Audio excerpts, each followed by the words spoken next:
I work as a night nurse in a hospital with a dark history. Strange things happen all the time, whispers in empty hallways, shadows moving where they shouldn't. But nothing prepared me for the night I met Mrs. Thompson. It was around midnight when they wheeled her into the ICU, an elderly woman, frail, barely breathing. Her hospital bracelet clearly read her name. I checked her vitals. She was stable but weak. Throughout the night, I monitored her, adjusting her speaking softly to her, even though she never responded. Her breathing was so faint I had to keep checking to make sure she was still alive. At exactly 3 a.m., I stepped out to grab a file. When I returned, my heart nearly stopped. The bed was empty. The floor was still dripping, the monitors still beeping, but she was gone. I searched the room, checked the hallway, nothing.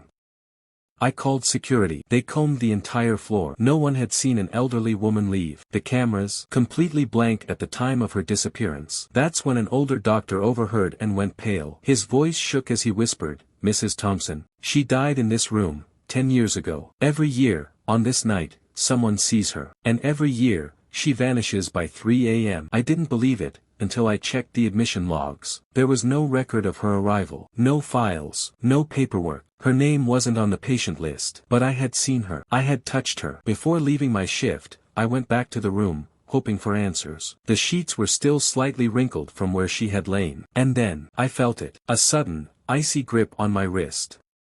A whisper, so soft, yet so clear, "Help me." I ran. I never worked the night shift again. But to this day, I wonder, was she a lost soul? Or something far worse? What would you do if a ghost asked for help?